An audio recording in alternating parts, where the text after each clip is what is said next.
Semoga acara hari ini dapat membawakan knowledge baru di dunia neonatologi.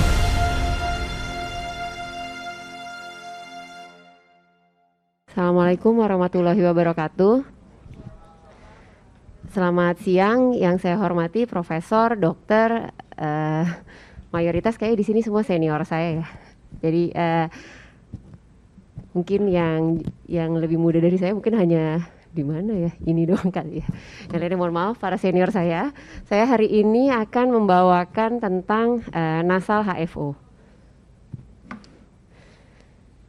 Nasal HFO saya rasa sih bukan sesuatu yang baru ya, karena para dokter sekalian pasti juga sudah mengetahui nasal HFO sudah cukup lama tentang nasal HFO. Mungkin cuman terbatas pada aplikasinya ya, pada kasus-kasus apa yang akan kita pergunakan. Pertama kali kita mengetahui dulu bahwa kalau kita memakai alat bantu nafas biasanya ditujukan untuk bayi-bayi yang distres nafas. Untuk bayi prematur seringnya karena respiratory distress syndrome, dan kejadiannya biasanya makin muda seiring dengan makin besar seiring dengan makin muda usia gestasinya. Nah, semakin ke sini eranya adalah semakin eranya menuju ke non-invasif. Mungkin kalau kita ketahui di unit kita pun juga akan lebih banyak yang non-invasif dibandingkan yang invasif.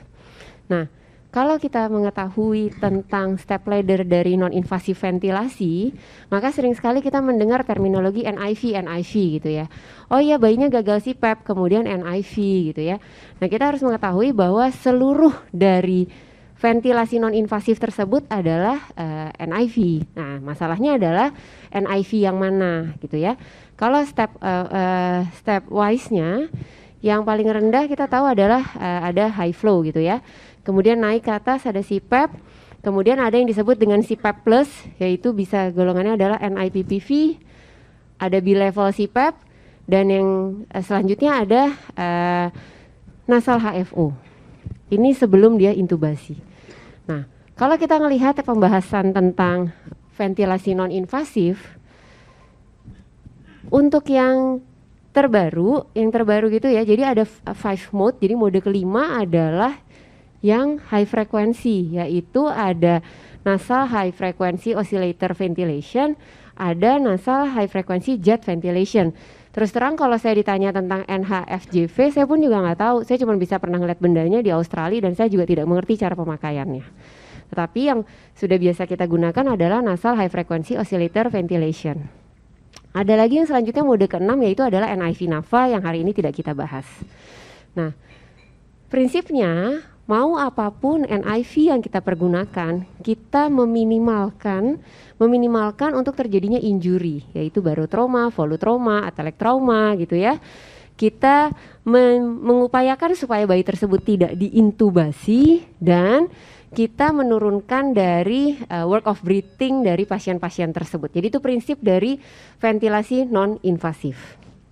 Nah, kalau kita bermain dengan ventilasi non-invasif, tentunya kita tahu yang terpenting adalah selain positioning, mode, salah satunya adalah interface.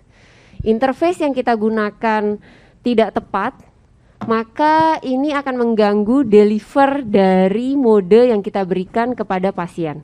Oleh karena itu penting sekali mempunyai interface yang tepat sehingga pasiennya nyaman dan mode NIV yang kita berikan bisa diterima dengan baik oleh pasien tersebut. Nah, sekarang kita masuk nih ke NHFO. Biasanya kalau misalnya nanti di jurnal-jurnal dapatnya ada N kecil di depan. N kecilnya itu selalu biasanya nasal, artinya nasal high frequency oscillator ventilation. Nah, prinsip kerjanya seperti apa? Sama dengan seperti HFO yang tadi Prof. Rina sudah jelaskan. Namun perbedaan yang mendasari adalah ini non-invasif. Jadi kita menggunakan interface yang masuk ke nasal dan terus diberikan kepada bayi tersebut, ya. Perbedaannya apa dengan CPAP gitu ya? Sama, cuman bedanya kalau di CPAP dia hanya mengandung PEEP saja, di nasal HFO dia memiliki kemampuan oscillator. Oscillatornya fungsinya tujuannya apa? Sama seperti HFO yang diintubasi. Prinsipnya sama seperti itu. Nanti dengan osilator tersebut dia akan memiliki frekuensi yang konstan, dia akan berada di fase ekspirasi yang aktif. Dan dengan pemberian nasal HFO dia akan memberikan inspiration time yang lebih lama, amplitude yang lebih tinggi dan frekuensi yang lebih rendah, maka ini akan menghasilkan volume tidal yang lebih besar sehingga utamanya penggunaan nasal HFO adalah untuk meremove CO2. Jadi prinsipnya adalah seperti itu. Penggunaan nasal HFO utamanya adalah untuk meremove CO2. Karena dia bersifat non-invasif, utamanya untuk meremove CO2-nya yang di mana? Untuk yang di upper airway. Nah, sekarang kita harus tahu dulu apa indikasi dari nasal HFO. Apakah diperlukan secara primary gitu ya? Nanti ini kita akan bahas berdasarkan hasil penelitian. Tetapi biasanya untuk bayi-bayi yang RDS, bayi-bayi yang gagal CPAP sebelum dia diintubasi, setidaknya masih ada satu mode yang kita bisa gunakan, yaitu adalah nasal HFO. Dan biasanya pada bayi-bayi dengan hiperkapni, CO2-nya tinggi, itu kita berikan nasal HFO karena dia kemampuan osilatornya akan membuat volume tidal lebih besar sehingga remove CO2-nya akan terjadi lebih besar juga. Nah, namun kita harus tahu saat kita memilih alat ini ada kontraindikasinya. Kontraindikasinya apa? Tentunya kita tahu pasien yang hernia diafragmatika kongenital nggak mungkinlah kita kasih ventilasi non-invasif ya. Kemudian kalau dia ada fistel ya, ada masalah abnormalitas di bagian wajah, itu juga tidak mungkin untuk kita berikan nasal HFO. Nah, apa efek samping? Sebenarnya ini menurut saya adalah efek samping secara keseluruhan untuk bayi-bayi yang menggunakan ventilasi non-invasif. Siapapun yang berkecimpung dengan ventilasi non-invasif pasti akan mengetahui bahwa adanya resiko untuk abdominal distension, atau kalau pada pemakaian CPAP kita sebutnya CPAP belly, akibat flow gasnya yang sangat tinggi masuk ke dalam abdomen. Sehingga kita harus memberikan orogastric tube untuk melakukan dekompresi pada pasien-pasien tersebut. Kemudian yang harus kita ketahui adalah bayi akan resiko untuk rasa tidak nyaman karena apa? Kalau kita berikan flow-nya besar, gasnya besar, hidungnya rasanya tidak nyaman, bayi tersebut dia akan apalagi need cap-nya juga tidak diperlakukan dengan baik, bayi tersebut juga akan risiko kegagalannya juga tinggi dengan ventilasi non-invasif. Nah, hal-hal yang ini juga yang terakhir nih, waktu pas saya baca ventilator dysfunction, maksudnya apa ya? Nah, ternyata maksudnya adalah seperti ini. Waktu kita memberikan ventilasi yang kita setting di mesin, ternyata bayi tersebut ada kebocoran. Kebocoran dari mana? Misalnya mulut yang terbuka gitu ya. Nah, mesin itu biasanya akan memberikan kompensasi. Tetapi kompensasinya tidak bisa berlebihan karena nanti mesin akan pindah ke mode standby atau mode alarm untuk memastikan sebenarnya bayi yang ada di depan dia itu masih hidup atau tidak. Jadi itu sebenarnya tujuannya, makanya ada komplikasinya adalah ventilator dysfunction. Nah, sekarang kita masuk ke inti dari penggunaan nasal HFO. Seperti yang sudah disampaikan oleh Prof, dan sebenarnya yang mengajari saya pertama kali untuk nasal HFO adalah guru saya, Dr. Lili ya. Beliau sangat berjasa sekali ya untuk saya belajar paham tentang nasal HFO. Jadi selalu harus ingat setiap yang memiliki pressure dan rate gitu ya, pasti ada dua komponen tuh Put, ada oksigenasi, ada ventilasi. Bikin aja gampang, sederhana seperti itu. Nanti pasti kamu akan ngerti deh Put. Jadi pasti ada komponen oksigenasi, ada komponen ventilasi ya. Di komponen oksigenasi, maka kita akan berhubungan dengan CDP atau CPAP. Dalam hari ini mean airway pressure, kalau misalnya kita pakai nasal HFO, dan FiO2. Kapan ini yang dinaikkan, kapan ini yang dinaikkan, nanti dulu, kita pelan-pelan, lanjut lagi ke setelah ini. Yang kedua adalah komponen ventilasi. Ventilasi apa ya dok gampangnya? Kalau dokter Lili ngajarin gini aja Put, kalau oksigenasi itu gimana caranya nanti akan terbaca saturasi oksigen yang tinggi. Kalau ventilasi gimana bayi itu bernafas lega. Artinya kalau bernafasnya lega dia akan meremove CO2 dengan baik. Oke baik, jadi komponennya apa? Maka akan ada volume tidal dikalikan dengan rate. Berarti kalau di nasal HFO maka kita akan berhubungan dengan amplitude dan frekuensi. Layaknya yang sudah diajarkan oleh Prof. Rina, frekuensinya kebalik. Semakin rendah frekuensinya, buangan CO2-nya akan semakin tinggi. Ya. Nah, sekarang kita lihat dulu. Kalau kita menghadapi kasus bayinya, tadi kan saya bilang salah satu indikasinya adalah untuk meremove CO2. Berarti kita menghadapi kasus dulu, ketemu bayi, CO2-nya tinggi, ya. CO2-nya tinggi. CO2-nya tinggi berarti masalahnya di ventilasinya. Berarti CO2-nya nggak bisa keluar dari tubuhnya dia. Apa yang harus dilakukan? Berarti menaikkan volume tidal, yang artinya kita akan menaikkan minute ventilation. Oke. Nah sekarang bagaimana? Saya pilih amplitude-nya dulu atau saya menurunkan frekuensinya terlebih dahulu? Tadi pasti sudah jelaskan, mungkin nanti setelah ini ya sama Dr. Adi ada efek dampening ya. Efek dampening yang pertama kali yang lebih aman adalah kita meningkatkan amplitude-nya dulu. Jadi misalnya nanti ada contoh kasus ya.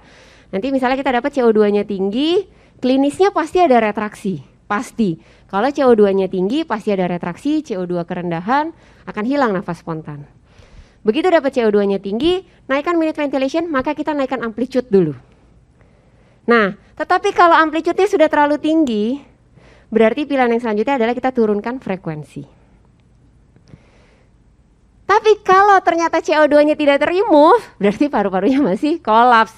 Jawabannya adalah naikkan CPAP levelnya. Jadi mean airway pressure-nya kita naikkan, MAP-nya kita naikkan. Oke, sekarang yang lainnya. Kalau kita dapat kondisinya hipoksia. Oh Put, ini berarti saya harus ronsen dulu ya? Enggak, cukup lihat aja di monitor saturasi. Lihat aja saturasinya belum tercapai target gitu ya. Saturasinya masih di bawah 90% aja terus ya. Apa yang dilakukan? Paling gampang adalah naikin FiO2. Tetapi kita harus melihat lagi perjalanannya karena apa? Misalnya dia karena RDS, alveolusnya kolaps gitu ya. Terus habis itu anaknya saturasinya nggak naik-naik. Betul kita naikin FiO2, tapi itu bukan menjadi pokoknya. Pokoknya adalah parunya harus dibuka. Bukannya dengan apa ya? Dengan menaikkan CPAP level. Oke, jadi si CPAP level naik ini bisa dua. Bisa oksigenasinya naik, bisa untuk meremove CO2-nya juga di akhirnya. Oke, nah ini saya ambil dari Front Pediatric ya tahun 2020 untuk bagaimana caranya kita men-setting nasal HFO untuk pertama kalinya. Nah yang paling pertama biasanya paling mudah adalah kita ngeliat mean airway pressure-nya dulu gitu ya. Peace. Nanti kalau mengambil slide saya boleh kok, santai aja, kan ada di Verina ketemu, daripada kasihan ambil aja ntar slide-nya, nggak apa-apa, boleh ya. Jadi nanti kalau mean airway pressure, kasihan soalnya kalau foto ntar nge-zoom terus burem kan, sedih banget, ntar ambil aja slide-nya, nggak apa-apa ya.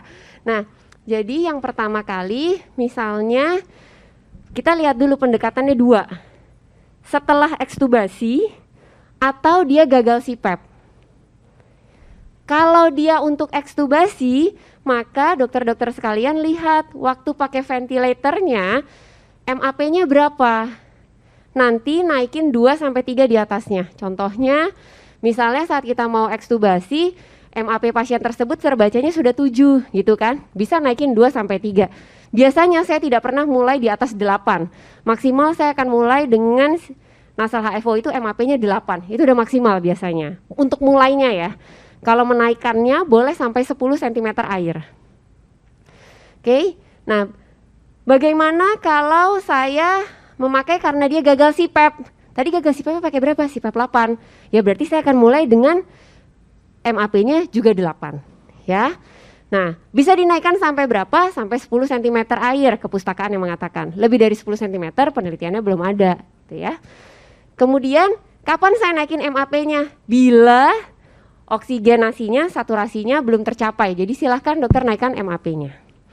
Yang kedua yang termudah adalah FiO2. FiO2 sesuai dengan FiO2 yang sebelumnya. Yang ketiga adalah amplitude.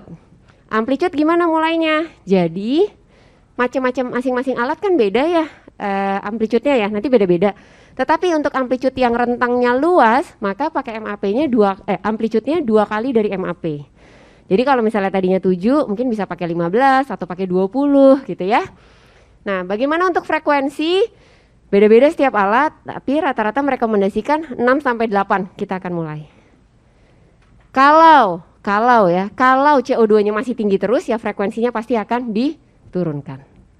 Nah, I banding E-nya kalau kita buka di ClinGov ya, clinicaltrial.gov, penelitian yang berlangsung itu mereka memakai mulai dari 1:1, kemudian 1:2 gitu ya. Tergantung nanti hasil dari trapping dari CO2-nya. Oke. Nah, alat yang ada di depan sini, kalau saya lihat amplitude-nya, mana tadi? Amplitude ini ya, amplitude itu bisa sekitar 5 sampai 100 ya. Jadi mungkin rata-rata bisa dipakai sekitar 20-an ya. Kemudian MAP-nya dia bisa memakai sekitar mulai dari 8. Nah, frekuensinya rentangnya bisa 5 sampai 20. Oke.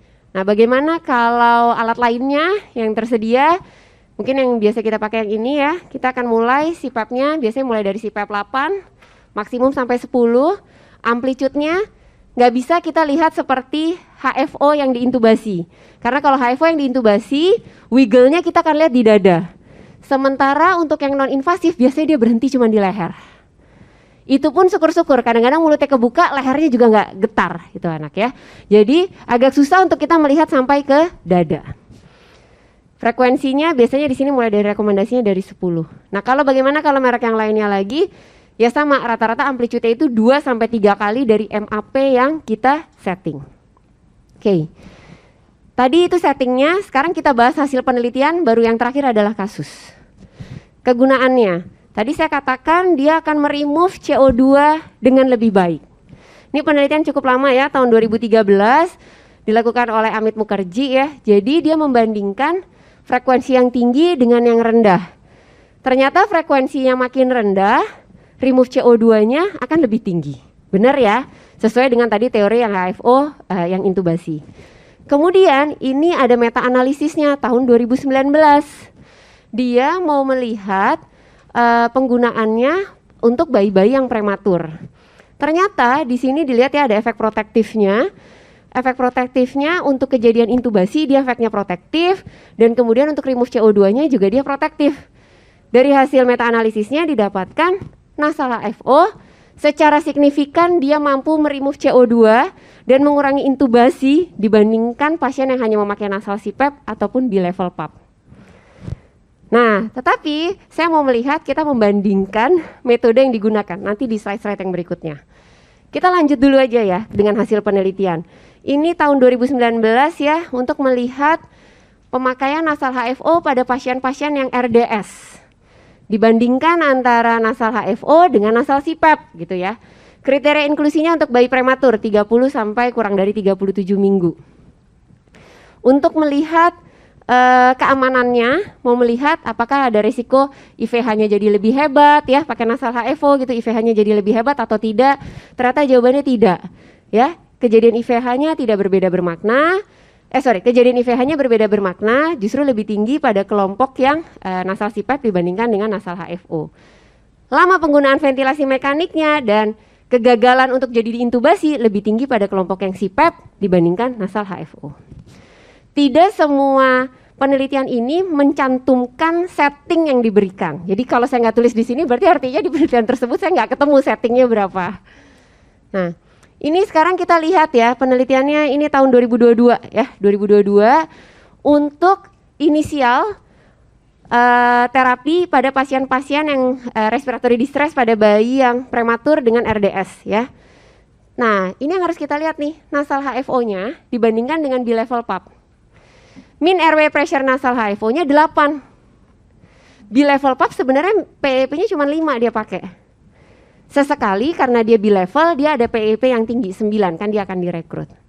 Ternyata dibandingkan dengan parameter ini untuk nasal HFO dengan nasal bilevel, ternyata dia relatif aman dan mudah digunakan, dan kalau kejadian kegagalannya dalam 72 jam pertama, waktu pemakaian alat bantu nafasnya semuanya lebih pendek, dan kejadian untuk BPD-nya lebih rendah pada kelompok yang dengan nasal HFO. Tapi kita lihat MAP yang dipakai lebih tinggi ya sebenarnya ya walaupun beda-beda tipis lah ya dengan PEP-nya 9 untuk PEP high. Oke, ya. Nah terus yang ini dia membandingkan untuk setelah ekstubasi. Tadi yang pertama adalah untuk remove CO2, yang kedua untuk pasien-pasien dengan RDS, yang ketiga sekarang untuk ekstubasi. Ini tahun 2021 ya, bandingin antara nasal HFO, NIPPV sama NCPAP. Ternyata kejadian untuk reintubasinya lebih sedikit pada yang pakai nasal HFO. Wah, hebat banget ya. Nah, tapi harus lihat settingnya. Di nasal HFO dia memakai MAP 10. Di NIPPV dia memakai PIP-nya 15. Memang relatif lebih kecil dong, kalau hasil akhirnya kan MAP kan PIP dan PEP kan, 15 dengan PEP-nya 4. Dan nasal CPAP hanya memakai PEP 5. Oke, tetapi apapun setting yang diberikan, artinya apa? Modalitas ini baik bisa kita pilih untuk mengurangi kegagalan pasca ekstubasi sampai pasien tersebut membutuhkan intubasi kembali. Ya. Nah, ini yang tahun 2022 gitu ya. Dibandingkan lagi, mereka selalu membandingkan 3, nasal CPAP, NIPPV, sama nasal HFO. Ternyata juga kebutuhan untuk ventilasi mekaniknya lebih sedikit pada pasien-pasien yang menggunakan nasal HFO. Oke, sekarang kita masuk, ini saya ambil slide dari Dr. Lili. Dr. Lili juga ngambil dari Bulah. Jadi adalah protokol yang dipakai di Bulah. Gambarnya kepotong ya? Ya udah, nggak apa-apa. Jadi pasien-pasien yang terindikasi pemakaian nasal HFO bila pasien tersebut pH-nya kurang dari 7,2, PCO2-nya ini udah saya hitung ya, itu setara lebih dari 60 mm air raksa, ya. Udah nggak acceptable lagi kan? Nah, gimana cara kita mulai HFO? PEP-nya, jadi MAP-nya sama seperti dia pakai CPAP, FiO2-nya sama seperti dia pakai CPAP, amplitude-nya dilihat sampai ada getaran sedikit di dadanya dengan frekuensinya 10.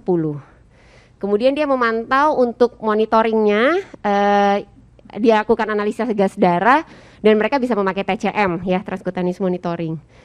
Kalau CO2-nya naik, yang akan mereka lakukan adalah naikin amplitudonya atau dia turunkan frekuensinya. Nah, kapan di winning? Satu, kalau CO2-nya turun di bawah 52,5 atau pH-nya sudah naik jadi di atas 7,25, amplitude-nya mulai diturunkan. Atau pasiennya udah kelihatan nih, udah nggak ada lagi nih getar di dadanya gitu ya. Tapi analisa gas darahnya oke. Oksigenasinya beres, udah mereka stop aja gitu. Jadi mereka udah nggak pakai lagi nasal HFO-nya dan ganti ke nasal CPAP. Ini kasusnya ya, saat difoto dia memakai PEP 6.